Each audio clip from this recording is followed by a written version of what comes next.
Verse 8. I am the taste in the waters, O son of Kunti, which is Arjuna. I am the light in the moon and the sun. I am the syllable, Om, in all the Vedas. I am the sound in ether and manhood in men. The more successful a person becomes, then the more difficult it is for him to talk about his own identity. Think about it. It is very easy for a common person to talk about his identity. But the more successful that a person becomes, and more respected that he becomes, then the more difficult it is for him to talk about his identity. God is so great and so successful, and if he begins giving us his identity of who he is, where he is, and what he is, then it becomes so ever so difficult. We see God's difficulty over here. This is because if God says he's one particular thing, then a person will look at that thing and think, is God not anywhere else? God is everywhere and everywhere else, and therefore God will say that I am there too. In this particular verse, verse 8, Sri Krishna says that he is the taste in the waters and the light in the sun and the moon. Is there any relation between water and the sun? If you look at it one way, then water and fire are complete opposites. But Sri Krishna says that he is in them both. God's job of explaining his identity is very difficult. A great person does not give his identity herself, and there is someone with him that introduces her to everyone. Someone else introduces her because it is very difficult for her to give this introduction herself. If she were to introduce herself, then the common person who does not know her will think that she is just blowing her own trumpet. She cannot talk about herself. This is the reality, and yet she cannot escape from introducing herself. Humans have found a way of this by having another human being with a renowned person, so that any other person can introduce this renowned person. But there is no other person like God that can reveal God's identity, and therefore God has to reveal his identity himself. God cannot reveal his identity, and yet he could not escape from revealing his identity. That is why Sri Krishna will reveal his identity in many ways in this verse and the next few verses. Metaphysicians say that there are 5 subtle elements for each of the 5 gross elements that Sri Krishna described within the apara in verse 4 of this chapter, which have been created. Does anyone know what the gross elements are? The 5 gross elements that we did earlier in this chapter? So the gross elements are earth, water, yeah, fire, yeah, sky, yeah, air, and ether. So within these gross elements, there are also subtle elements that basically combine with these gross elements. So with earth, which is the gross element, the subtle element is smell. With water, it's taste. With fire, it's form. With air, it's touch. With ether, it's sound. Guys, there's a few seats up around here. Should be.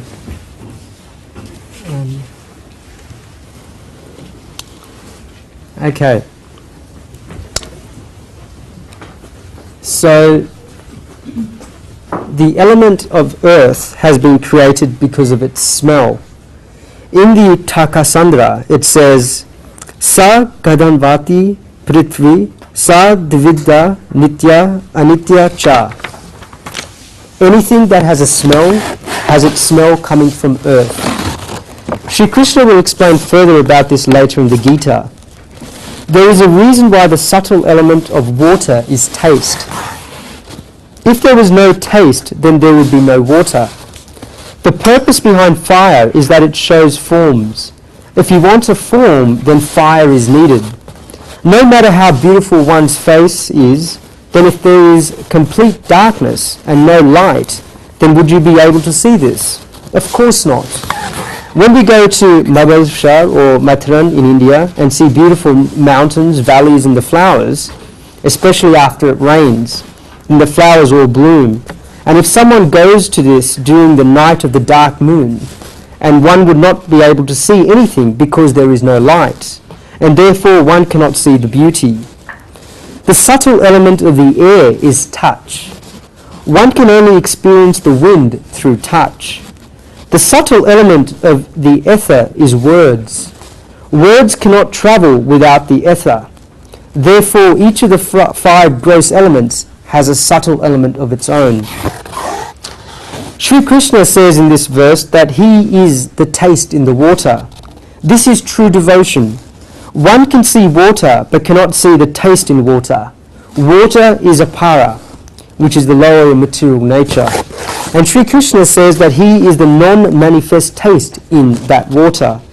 The word ras is used by Sri Krishna. Many thinkers have interpreted this word as meaning taste.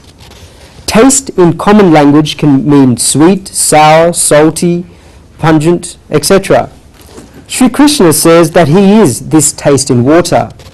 Sri Krishna says that he is the light in the sun and the moon. The word Sri Krishna uses here is prabha, which is another technical word. The subtle element of form coming from the gross element of fire has two powers. One, the power to light up, and two, the power to burn. The power to light up has the effect of lighting up everything, and this happens because of fire. This power of light is seen in the sun and the moon. The second subtle element is to burn, and this also happens as a result of fire. Metaphysicists all call the power to light up prabha and the power to burn tej. The sun has both of these powers. The logic of Vedanta further says that the power to light up can be there without the power to burn, but the power to burn cannot be there without the power to light up. Let us take the light of the moon as an example. The moon has the power to light up, and when there is the full moon, then you can see everything nicely. Therefore, the moon can light things up. However, the moon does not have the power to burn. The full moon is so cool and beautiful. This is called prabha. The sun, on the other hand, has both the power to light up and the power to burn. However, this power to burn cannot be there without the power to light up. When you see something with the power to burn, then it must also have the power to light up. If you light a fire, then automatically you'll see that the light comes from the fire. This power that the fire has to burn cannot be there without the power of the fire to light up. The power to burn cannot be there without the power to light up, which is in the sun. So in this verse, Sri Krishna is saying that he is the light in the sun and the moon, and uses the word prabha to show that the power to light up is essential in both the sun and the moon. In the 9th verse of this chapter, Sri Krishna says, Tejas chasmi vibhavasu, I am the brightness in the fire. He shows that the light from the sun is essential for the power to burn, which we will see later. Because the Supreme Soul is the light in the sun and the moon, the reason why we can see the world, the reason why the world is lit up, and the reason why the world is visible is because of the power of the Supreme Soul. This is prabha. Sri Krishna says he is the syllable pranav, Om in the Vedas. In Chandogya Upanishad, the it is beautifully described about the pranav mantra, that anything, everything, pranav became manifest. When the pranav, Om, became manifest, then out of pranav, Om, the 3 feet of Gayatri became manifest.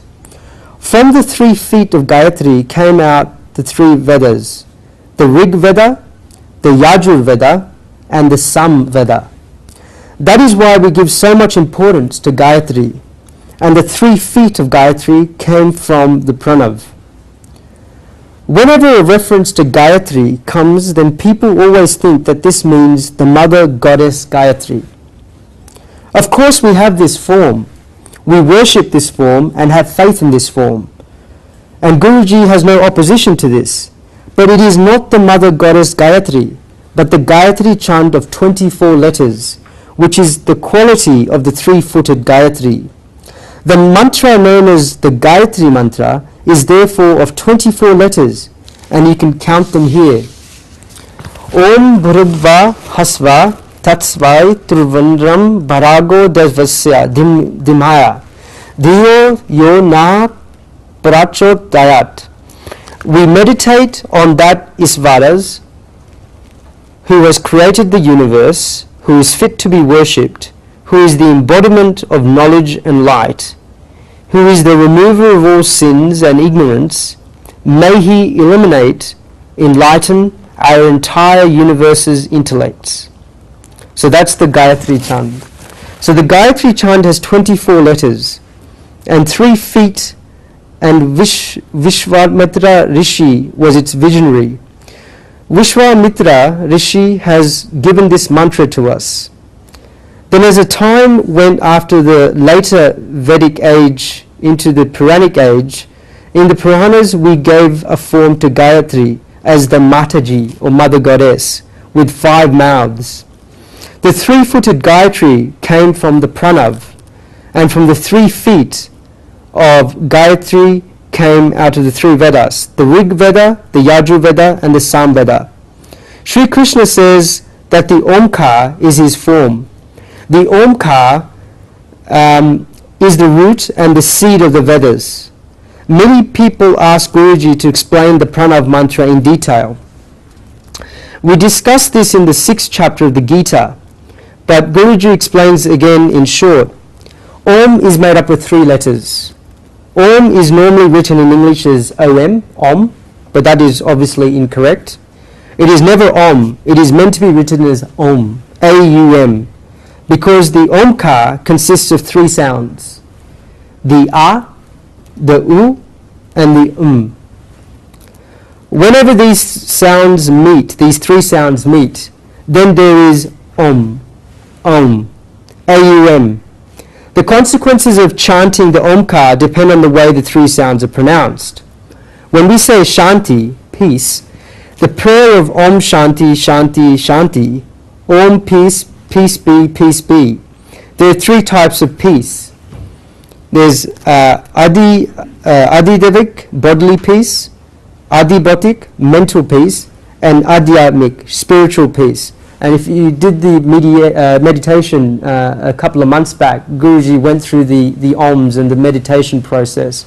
So it was the peace of the body, the peace of the mental stability, and obviously the spirituality, the peace in your spirit. The A sound is for bodily peace. The U sound is for the peace of mind, and the sound is for the intellect and spiritual peace. We saw how to pronounce these in the 6th chapter of the Gita, and it was explained practically there. The Omkar is the primary unlimited sound of all existence, and the cream of the thoughts of Indian rishis. It is the culmination of thousands of years of thinking by the Indian rishis. All other sounds need to have a friction for their sound to be produced. The Omkar is such a sound where no friction is necessary. In reality, when all other sounds become quiet, in the sound that is created is the Omkar. When we chant Om, then there is just practice. In reality, one has to listen to the Omkar. And by this, Guruji does not mean listening to someone else chanting the Omkar. We have to listen to the Omkar being created inside us.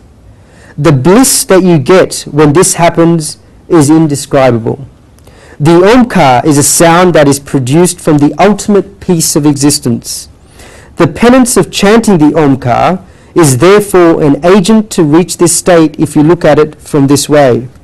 When one has purified themselves and has consistently walked on the path of yoga, then they can perform the pure penance of chanting the Omkar.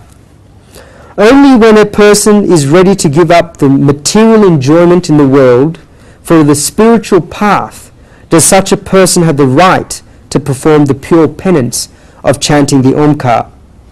If one thinks that if my wealth goes away, then it does not matter.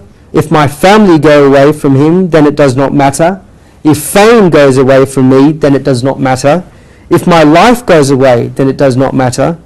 But I want to move forward in the path of spirituality. And with such high thoughts and feelings of detachment, then such a person can perform the pure penance of chanting the Omkar. And I think when we did that meditation course, for those that were doing that a couple of months ago, we really did feel, and I think a lot of people in that room felt they had reached a very high level of spirituality. And that was only, I think it was an hour meditation, hour and a half, and it was quite surprising to see the results that people felt by chanting just these 3 letters. So if anyone hasn't done the whole meditation, I think the videos are up on YouTube. Highly recommend it. I think Dhruv would certainly recommend it, but it's certainly worth listening to, because it certainly does. I can read this and get the whole theory behind it, but until you get the practical sort of feeling from it, it's certainly something to highly recommended. So the great saints say that a common person must dilute the Om a little, the AUM. This will affect the results, but it is safe, because if there is a fault in such person's thinking, then it will not matter too much. Because when one chants the pure Omkar, then they have to be very careful. How can one dilute the Omkar? One should chant Harihi Om. Therefore, before chanting Om, one should chant Hari. Harihi Om. Often when a doctor gives a medicine, the doctor has to do or see the potency. If the doctor is giving a bottle of medicine to a person aged 30, then he puts a little water in it. But if the same doctor has to give the same bottle of medicine to a 10-year-old child, then he'll have to put more water in the medicine. This is because the 10-year-old child does not have the qualification in his body to digest the whole medicine. In the same way, by chanting Harihi before the Om, one can dilute the penance of chanting the Omkar. When we reach the 17th chapter of the Gita, then we will see that Gita teaches us the path of Harihi Om Tat Sat. The Gita will explain the meaning of the words Tat and Sat. There, Sri Krishna will say that before you perform any action in life, whether it be yajna, sacrifice, dan, which is charity, tapa, which is penances, or anything, then you must first chant Om Tat Sat, and then perform the action created there, that the bondages to that karma do not remain. The Omkar has many such great effects. This is because bondages arise when you do dushkarma, wrong deeds. But bondages also arise when you do satkarma, which are good deeds.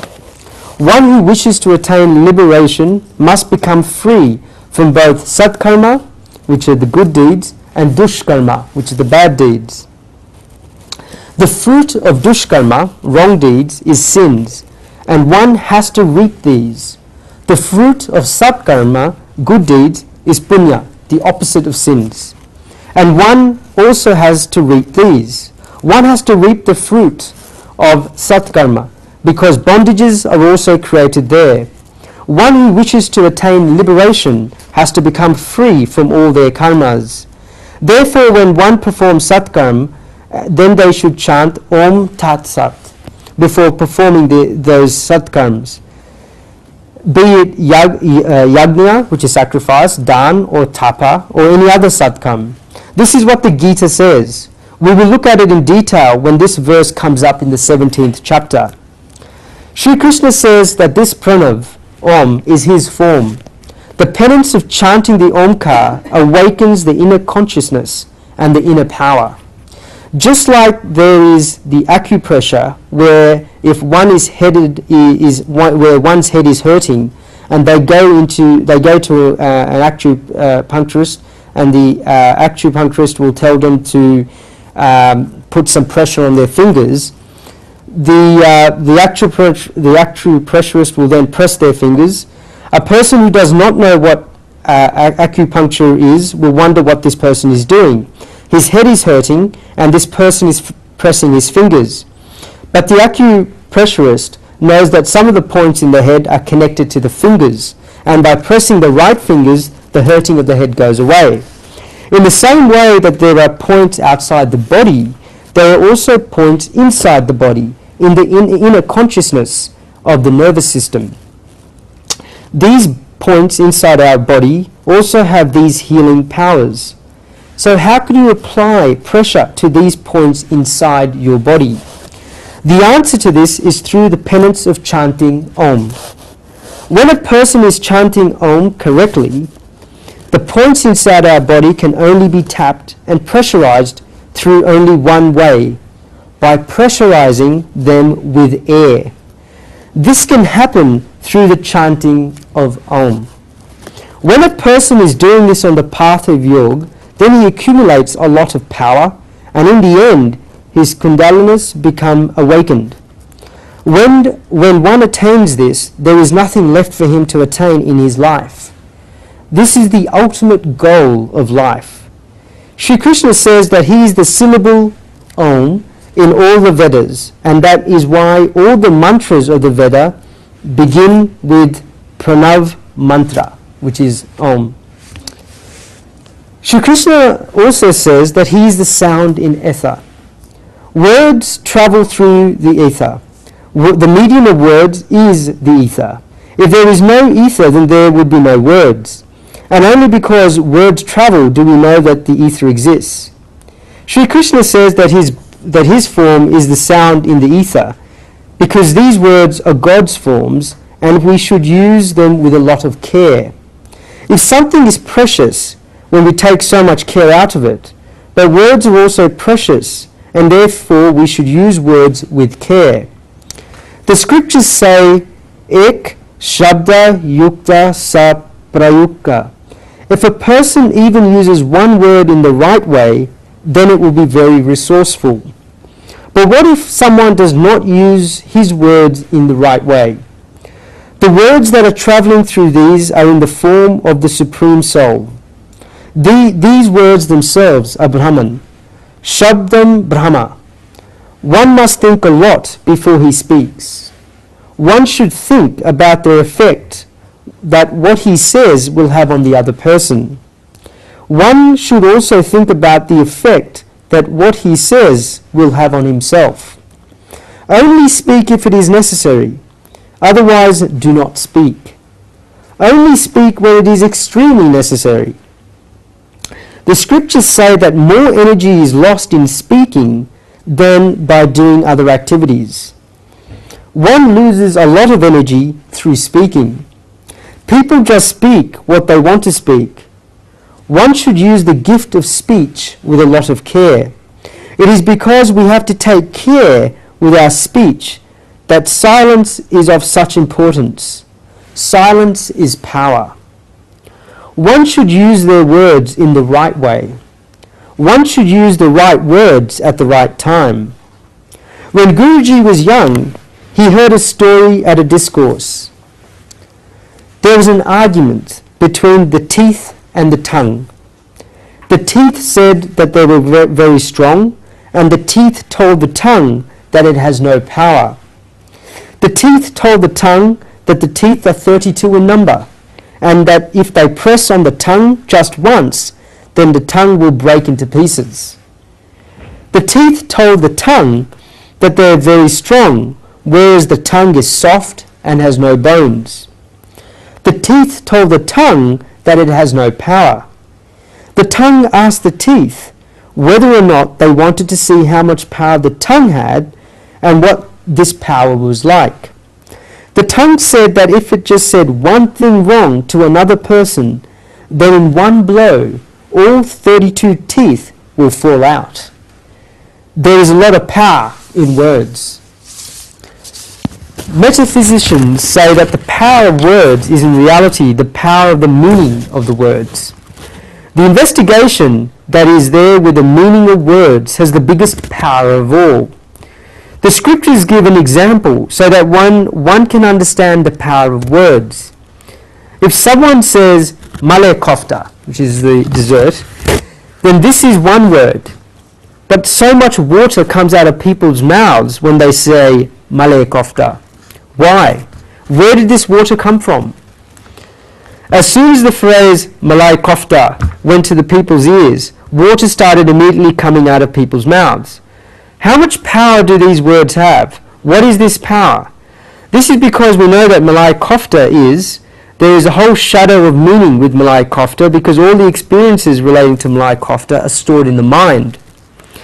As soon as the phrase malai kofta falls into the ears, then the switch is turned on and all experiences start to come to us. Therefore, water is released into our mouths. But if someone goes and says the phrase malai kofta to a Chinese person, then the Chinese person may not know what malai kofta is. The reason why words have power is because the meaning of the words themselves have power. This is because that person hears the phrase malai kofta, but there is no matter of it in his mind, and therefore no switch turns at all. He has no experience of malai kofta. Therefore the power of words comes from their meaning. When we say that there is power in the words namjap, the chanting of the name of God, then it is this. People ask what difference it makes when a person keeps chanting the same word over and over and over again, and argue about this. People ask what the difference would be if instead of chanting Ram, Ram, Ram, someone chanted parrot, parrot, parrot. It makes a very big difference. The reason for this is that there is power in the word Ram. Where does the power come from? It is the power of the whole culture. This is because when we chant the word Ram, then it is not just Ram, but a whole tradition, a truly great life, and a statement of thought. It is a whole culture. Ram is not just the words. Ram is a way of life. And not only a way of life, but an ideal way of life. There is a lot connected with the word Ram. There is a lot of power working when one chants Ram. When one performs Namjap of Krishna, then there is a lot of power working. When one chants parrot, parrot, parrot, then this power does not come because there is no power in the word parrot. The power in the word comes from the meaning of those words and the investigations carried out with the meaning of those words, because the memories stored in our conscious and subconscious mind, not just in this birth, but throughout all our births, are awakened. Sri Krishna says that he is the power. This is because words are manifest, but this power in words is unmanifest. Sri Krishna says that his form is the unmanifest power residing within the manifest. One can see water, but one cannot see the taste in water. However, without taste, you cannot have water. That is why Sri Krishna says, Rasoham Kunti in the last verse. Sri Krishna then says he is the manhood in men. This is Sata Bhakti.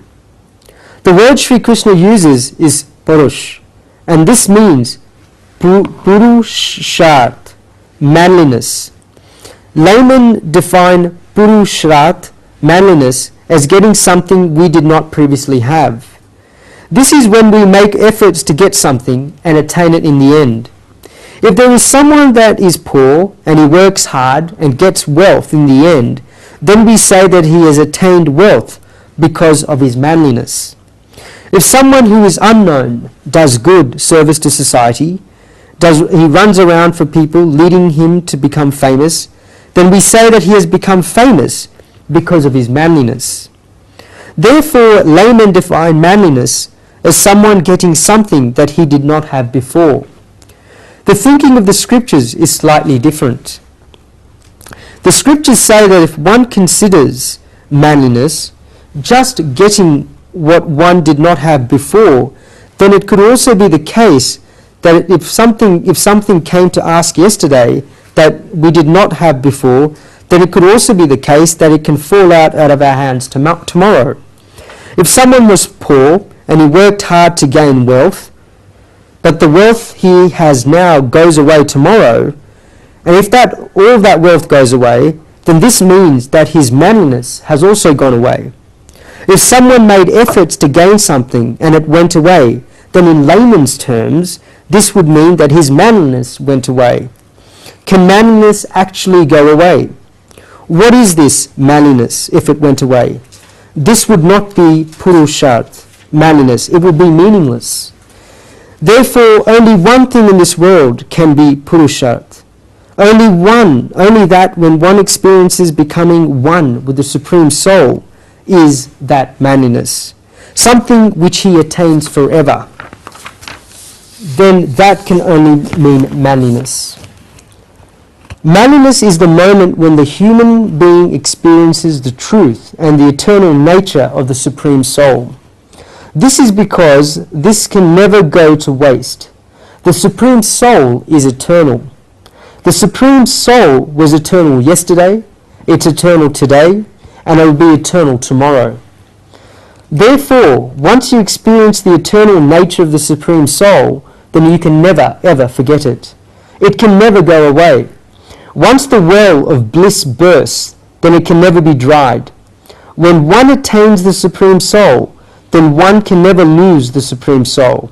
And therefore, this is true manliness. Purushat, manliness, is just a remembrance. Narshan Mehta said, Jalgi Atma Tadva Chinyo Nahin, Jalgi Sadhana Sarva Juti, Manuka de Taro em Ergayo, Jem Mavatni Vrusht Riti. Until one has not reached the truth of the soul, all one's efforts are in vain. Your human body will just go like that, just like the unseasonal rains. So what is the use of doing a lot of manliness for material things? There is a very beautiful song that Narshan Mehta has written. What use the penances are if they are not for attaining the soul? Until one does not know who he is, and until one has not experienced oneness with the eternal Supreme Soul, then all his efforts will be wasted, just like the unseasonal rains. Unseasonal rains are useless, and even more so they lead to losses rather than gains. In the same way, this purushat that we call chasing after wealth does not benefit us. Rather, it leads to loss, because egotism consoles person that he has not done it himself, and therefore his wish to do anything now goes away. If one has attained fame, then this is like the unseasonal rains. There are so many such unseasonal rains in our lives. When Guruji was in Pune, then the people there told him that it rains hailstones in Pune. When it rains hailstones, then it hurts a lot. Even if we have hailstones falling in our lives, so many hailstones fall that it swells. Hailstones of fame, prominence, letters of admiration, etc. all come to hurt us. Guruji remembers a joke that he will say. A person went to the office with bandages all over him. He was bleeding all over. A colleague came over and asked what had happened. This person said that his wife threw a rose at him. The colleague asked him how he got the bandages, the bruises, and all this just from a rose being thrown at him. The person said that his wife loved him a lot, and so she threw the rose with the flower pot. Everything that comes in life, such as wealth, fame and power, looks like a rose. But when you look deeper, then it feels as if you have cuts and bruises all over, and it takes a long time to heal these things. True purushat, or manliness, is when a human being experiences the eternal Supreme Soul who is always there. If we look at it from another meaning, then Sri Krishna uses the word rasmi, tasteful, meaning that the Supreme Soul likes a life that is rasmi, and not a life that is dull and tasteless. That is why Sri Krishna says that he is the taste in the water. One should not have dullness and tastelessness in one's life. First of all, The person himself does not like it if his life is dull and tasteless. Can someone whose life is dull and tasteless like their own life? Of course not. If the person himself does not like it, then other people will not like it as well. Other people will get bored of this. If a person is always dull, always tasteless, then you cannot sit with them for even 5 minutes. If the person himself does not like it and the other person gets bored, then how can the Supreme Soul like it? God has no interest in dull and in tasteless lives. Life should be tasteful. Think about whether your life has any taste in it. How can one's life become tasteful? If there are principles and goals in one's life, then one's life becomes tasteful. Until there are no principles, aims or goals in life, then one's life cannot become tasteful. It is a very big oddity in society that people will have no principles or goals. A poet has written a very small but nice poem or 5 lines saying that we do not know what to do on Sunday evenings. Some people have decided 3 or 4 days before that on a Sunday evening they'll get together to play bridge or meet each other and eat and have a party. Everyone has confirmed the program. And then on Saturday evening it begins raining very heavily, so much so that it becomes impossible to get out of the house. All the people think that the rain will stop soon before Sunday morning comes, but the rain does not stop. It seems that people will not be able to get out of their houses. Then the person hosting gets phone calls from 3 or 4 people saying that they will not be able to come because it is raining too heavily. They had wished for 3 or 4 days that they would be playing bridge on Sunday evening. But when that program gets cancelled, then these people do not know what to do that Sunday evening. People do not know what to do on Sunday evening, and yet they are still striving for immortality. What will these people do after becoming immortal? If people do not know what to do for 4 hours on Sunday evening, then what are they going to be doing after becoming immortal? This is because these people have no taste for life, even for just 4 hours. The principles that people should aim to attain the soul and their goal should also be to progress towards the direction of the soul. The principles should be such that they can last even if other people are not there, and one should be able to attain his goal even if other people are not there. Those principles, those goals that are dependent on other people only take people halfway and not the whole way. Whether it is the path of karma, the path of bhakti, devotion, or the path of gyan, knowledge, or any other path, this thing is very important. A person should be able to remain alone. We have spoken about this regarding the path of gyan.